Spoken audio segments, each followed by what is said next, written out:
Hey, what is going on YouTube? Mike here for Phandroid. And so as far as mid-range smartphones go, we've seen a lot of amazing stuff from Honor, especially over the past few years. And this includes the new 400 series, which consists of the 400 Pro and the regular 400, which we're looking at today. So at a starting price of around £399 here in the UK, the new Honor 400 is meant to compete with other mid-range Android phones such as the Google Pixel 9a and the Samsung Galaxy A56 for example. Now it does combine some pretty impressive hardware and software features, and Honor is really banking on this combination to try and convince potential buyers to switch over and see what Honor has to offer, at least as far as Android smartphones are concerned. Now I've been using the Honor 400 for quite some time now, and I've gotten to know some of the more appealing features of this phone, as well as some key considerations in case you're looking to buy a new smartphone. With that said, let's get started. Now, one of the biggest selling points of the Honor 400 is its camera setup, which is impressive especially when compared to more modest hardware found on rivals like the Google Pixel 9a. Now, it's not really uncommon to see high-resolution sensors in most newer smartphones these days, but in the case of the Honor 400, Honor does include an AI feature which does enhance zoomed-in shots, so even if you're taking photos from really long distances, most details will look pretty decent overall, which is quite impressive, especially for a considerably affordable smartphone. In general though, photos look great on the Honor 400, and I was pretty impressed with the way that it handled portrait photos for example, and even low light shots managed to look great on this smartphone. Now as for video quality, footage maxes out at 4K resolution at 30 frames per second, and in general video does look good with decent stabilization and good colors overall, especially in outdoor situations with lots of natural light.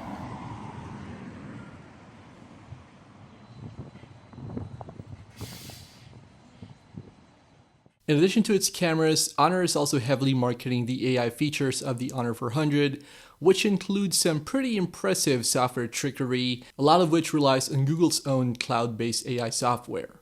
Honor has also included the image-to-video feature, which uses Google's Veo 2 AI software and transforms still images into 5-second video clips. While it's not perfect, it is pretty impressive overall, and I had a lot of fun playing with the feature and using it on older photos and seeing how the AI generates videos using these images. It does recognize context, so for example, if you upload a photo with guitars or vehicles, then the AI will be able to read that and it's going to render a video that flows naturally based on your photo. Now it's a cool party trick and all, but one can't help but question the overall practicality of the image to video feature. I mean, it is pretty impressive to use, especially in older photos, but at the moment we can't imagine a lot of scenarios where you might find this handy, especially considering that the content output is all software generated. The phone also comes with some other AI functions such as an erase feature as well as an outpainting feature that lets you increase the size of a photo. Again, this is all generative and you're gonna need to be online when using these features as they do run on Google's AI software on the back end. Another major highlight of the Honor 400 is its performance. You are getting a Snapdragon 7 Gen 3 chipset on here. And while it is kind of an older mid-range chip, performance is still pretty great for day-to-day use, especially if you're just a casual user.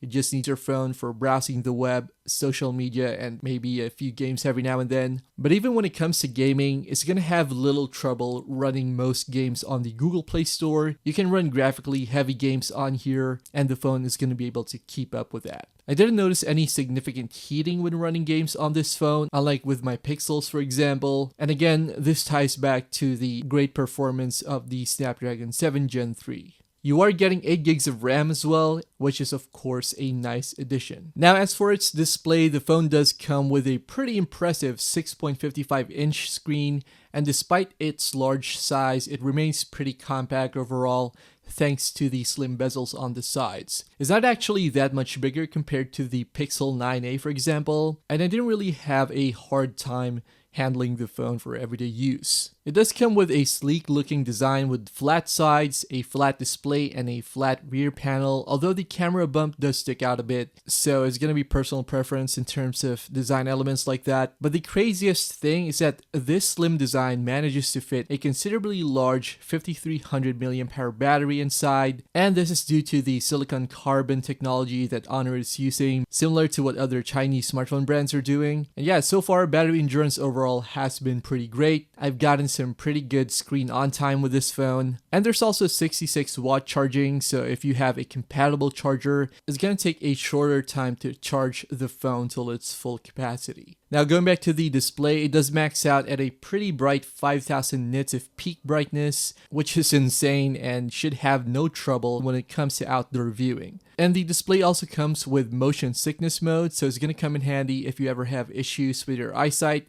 in certain situations where you might get a bit of motion sickness when looking at a display. So yeah, it's another nice feature to have on this phone. Alright, so with all that being said, the Honor 400 is not a perfect smartphone.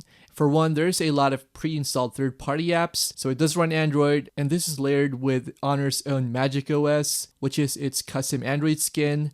And it does offer a ton of customization features. You can change your themes, your icons, and the overall look of your interface, but it also comes with a lot of bloatware. So if you prefer a lean and clean version of Android, then you might want to go for something else like a Pixel phone, for example. But yeah, this is something to keep in mind with the Honor 400. As for the build quality, the phone only comes with an IP65 rating, so you're not getting the full IP68 or 69 rating that's available on other smartphones. And from what I can see, the phone only comes with plastic sides, so the frame is not aluminum on the smartphone. If that's important to you, then of course it's something to keep in mind again. If this is a big deal for you, then of course it's another factor to take into consideration. Now, in the grander scheme of things, the Honor 400 still manages to shine thanks to its relatively low price, at least when compared to other competing mid-range smartphones on the market. It's also a lot cheaper than the 400 Pro, and does come with some features not found on the more affordable 400 Lite. At £399 for the base version and £450 for some added storage, you're getting a lot with the Honor 400. It undercuts phones like the Google Pixel 9a, for example, and it comes with a terrific looking display, a very capable chipset, a reliable battery, and of course you do get those cool party tricks courtesy of Google's Veo 2 AI features. So yeah, let me know what you think about the Honor 400 in the comments below. Are you planning on getting this phone? Thanks a lot for watching, and I'll see you guys in the next one.